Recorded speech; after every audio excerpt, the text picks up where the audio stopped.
Hello and welcome back to an ULTRAKILL Weaponless percent Speedrun tutorial. In this video we're going to be covering Gluttony. Gluttony is shortest layer so far, so this shouldn't be too long of a video, but there is still a couple of bits, alternate routes and such that I can cover along these two levels. So we'll start off with 3-1, Belly of the Beast, and there's two main tricks for this level.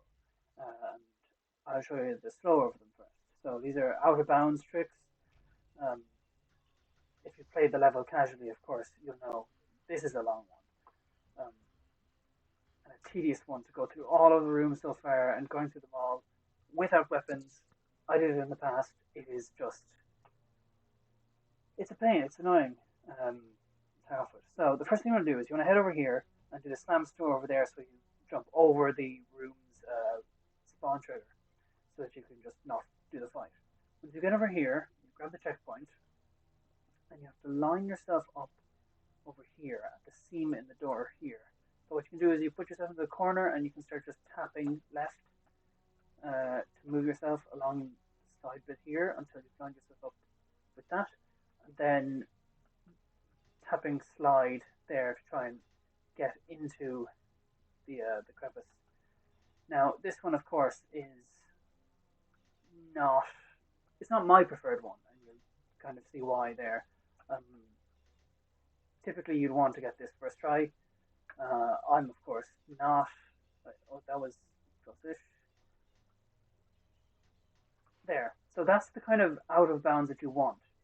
And I'm going to, so that's the kind of out of bounds you want. And this is why we grab the checkpoint as well, just in case we end up doing it like that. So generally, what you're going to be looking for in the out of bounds is to get out of bounds and then you need to very quickly be aware of your surroundings. And you'll have noticed that there will be this deloaded chunk of pipe over here. And what you want to do is you want to head over to the top half of that pipe with dashes. If you can't get there with enough dashes, there's the four corners of it that you can move towards and use some wall jumps on and some dashes with them there as well to keep on moving upwards. But once you collide with the top sort of portion of the pipe, it should load up the rest of the zone below. I'm just going to activate them for 1 second so I can show off the rest of it without having to go and actually succeed at the clip. So it'll load up this room here, but you will be outside of it, not there, there. You'll be outside of it in the empty black void, of course. I'm going to switch off, no clip there. And so you'll know you're here when, that's stationary, but you may not see it when you're about. It's so dark. What I tend to do in this situation is, first I whip the ground to make sure I'm definitely on stable ground.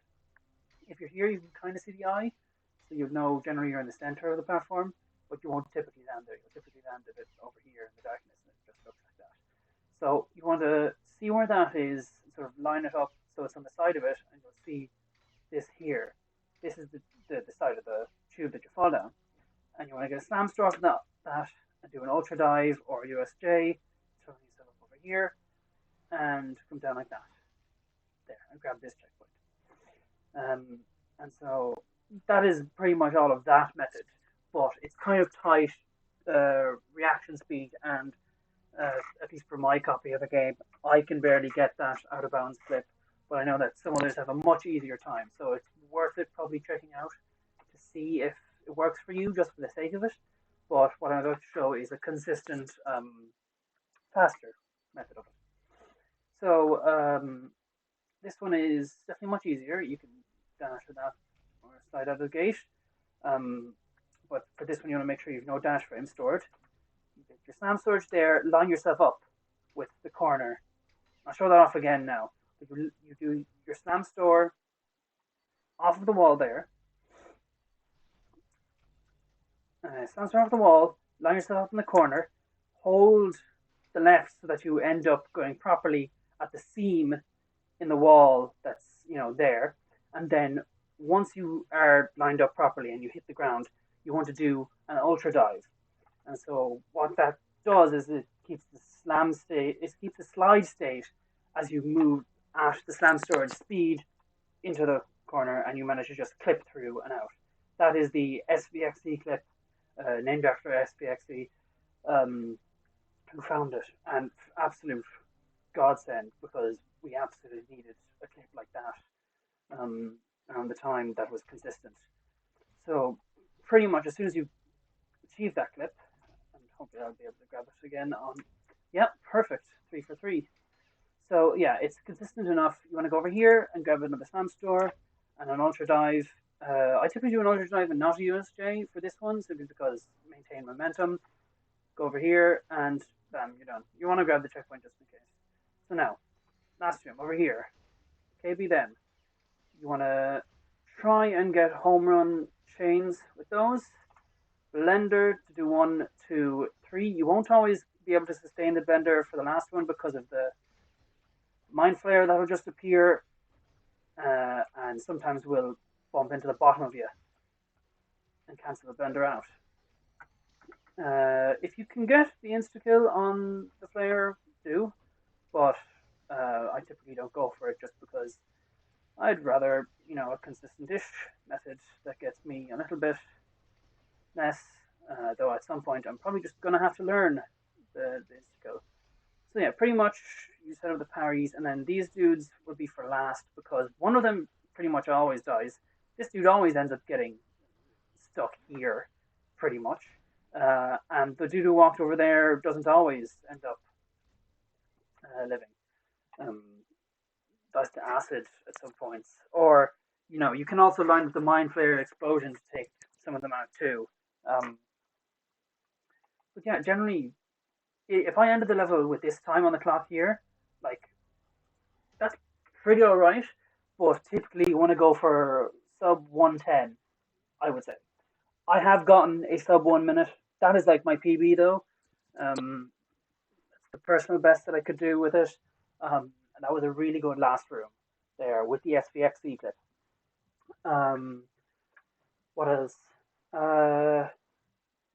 But if you get 110, or even if you got this time, if I got this time in a good run so far, I'd keep it just to see where things went for the rest of it. But if I'd already messed up somewhere else, I'd still consider keeping it because I know I practiced 3-1 enough. I know well that I'm not going to lose 30 seconds on this level, so might be 20, might be able to make it up somewhere else. I don't know. It's kind of iffy, but generally 110, under 110 is what you'd love. Under 120 is kind of what you'd accept. So next on to 3-2. 3-2 has 2 methods of getting to Gabriel to start off with. And I will do the out of bounds first. So you do the slam store, either you can just do the slam store jump, or you can do an ultra dive to get up here. Both work. Ultra dive is a little bit faster, and you can do it off the side of that bit there, or you can do it off the door. When you get here, dash, slide jump, or just dash, jump, whatever, and you get to this point. So the out of bounds is here, and there's a couple ways you can do it. So you can do the just sliding, as it normally is done. Oh God, what happened? That was the. Oh, I'm over here. Oh, that was weird. I don't usually have that happen. So yeah, so that is how you would clip through the scene.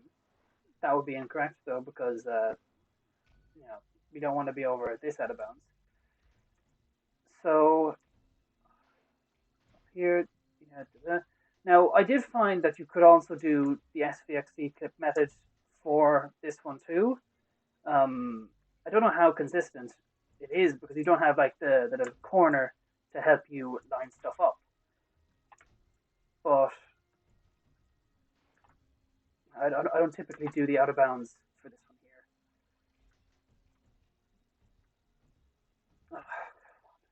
here. Right. Let's attempt it one more time. and then I'll just use the no clip to show it off. Okay, so I'll use the no clip. Yeah. So typically, what you end up doing is you do the slides to get through there, and you end up sort of mid-wall in here. And you just want to keep on spamming jump, and you will eventually just pop out on this end of it. No. I'm trying to think, what did I set as Fulbright? No. We don't need Fulbright. So you end up in this area here, where you have this portion. You sometimes will get flung out on this side, but it's just dashing over to here. So you want to then get slam star, slide jump, and slide jump. And you want to do it like that because the dive is a bit too much height, and it is less effective in that sense because you'll just be waiting for your slam to get you down towards the checkpoint. Whereas the 3 slide jumps there, while they're kind of hard to time in the darkness, if you're not physically aware of the space in that out of bounds, you can get them. And then, voila, checkpoint, we're over here. Now, because of the inconsistency of getting out of bounds and all of that, in my full runs, I don't tend to go for that. I tend to go for the inbounds method, which has a lot less risk of resetting. So charge that there, charge up that one, dive, slide jump, slide there, and then you can just do a dash jump in here. The acid, you know, well, in your first playthrough, oh no, it's hurting me, I have to conserve my health. Oh, well, that messed up. I'll redo that again. Yeah, but like, realistically, you won't be staying in it for long enough that it'll be of any impact. So dash slide jump, hold slide there, slide jump, get through the acid, voila. And so what you want to do when you get here is slam down, but when you see the hand, you dash, so that you cut off your momentum that you had from the slam. Then you want to slam down again, so that you cover the space between there and the hand with the slam. And then when you hit the ground, you do a dive once more. And so that just means you have a half power dive, and you're able to just cover the angle a lot better. Some earlier runs would have shown the full dive, but this is a recent enough development. And you get to the checkpoint. You should be hitting this checkpoint in both methods. You should be hitting it at about 23 seconds-ish, or a bit beforehand, like 23, 22 there. But I wouldn't sweat like getting. You can get a bit higher, 25 generally-ish. You can keep going depending on how good you are at fighting Gabriel, which is the biggest challenge, of course. So, Gabriel spawns, we go underneath, and we punch. Now, a big thing with Gabe is that he has a big hitbox that you can try and abuse in certain mechanics. You want to hit the parries. That's the first thing off. Learn Gabe's parries. Pretty much everything that he throws is parryable. And it does a bunch of damage to him like that. This is a poor man's insta-kill, as it was called, where you just go straight up close to him and parry those blades as he does them. Yeah, so you go straight up close to them. Make sure you mix your slams and punches in, because that will just assure that you can keep enough health, generally, for the fight. What other bits was I missing covering in this fight? So, KB is your main heal for this one. As much as the parries like heal a bunch, parries should be considered for this fight as your primary form of damage rather than your healing, because the parries are hard to get, and you should just get used to knowing your punch being the heal instead. Punch and slam, very much so. You can mix more whiplash in. I'm more used to fighting it without using it, but you can do so. And if you can manage to do the setup right, you can get him off the edge so that when he goes below half, he falls into the pit and takes so much damage from that too. I don't typically go for it because it's extra things to think about, and I'd rather just focus on getting a really good Gabe rather than getting a decent Gabe with the pit. Um, so as soon as he goes into a second phase, you want to prepare your feedbacker, run right up close to him, and when those ring of blades go around, you can parry those immediately as soon as they spawn. And the timing is kind of tricky-ish, but you just want to aim for the blades and punch while looking directly at him. It has to be at him, otherwise you can parry them off towards the sides. And you can technically like really quickly get his second phase down if you manage to get that, and that's why it's called the poor man's insta kill. What other bits and pieces? Oh yes, the multi punch. So because of Gabe's hitbox and his gliding like movement, there are certain scenarios where you can punch once with the KB, and with your movement and Gabriel's movement aligned, it can like you'll see it come up on the side of the screen. It'll hit multiple times, and it'll take down a huge chunk of his health. I know that Jay, the other runner, got he got nearly half of Gabe's first health bar totally taken down in a single punch from just this one mechanic. It can hit anywhere from 2 to I think it was 6 or 7 times that hit at. It's to do with collision boxes and then moving through the punch collision, as far as I'm aware. And yeah, it's a tricky thing, but you are able to pull it off. I believe I mentioned multi punching earlier in it would have been 05 in the prelude tutorial, because the only other use for multi punching is the Cerberus fights, which are very annoying. Otherwise, if we didn't have a bit of that mixed into it, they're kind of helpful there. If you can get them consistently there, well done. But yeah, this is the main last use of multi punch. You can use multi punch on V2 as well in his encounters, but generally this is, as far as we're aware, the greatest use of it at the moment. You want to end this level anywhere from I've gotten 50 seconds, or rather it wasn't 50, it was 52. I've gotten 52 seconds before. I've gotten 52 seconds before. Generally, if you do everything well, not perfectly, but really well, you'll get sub 1 minute on Gabriel. But hitting a 112 generally is all right enough that you can keep going. If you're anywhere near 120, consider just biting the bullet and resetting. Above 125 or like 130, you wasted. You pretty much fecked up your run with Gabriel alone, I would say. Starting off, Gabriel used to be annoying, and he is annoying for Weaponless in the sense of some of my runs still do lose to him. If you're not on top of your nerves and the movement patterns he has, he will catch you off guard. But generally, once you've practiced him enough times, Gabriel's not a bother. So that is the ULTRAKILL Gluttony tutorial for Weaponless Present. Again, if you have any questions, you can leave a comment down below. I'm always looking out for them, and I'm more than happy to ask stuff, to answer stuff in both the comments and the Discord if possible. So besides that,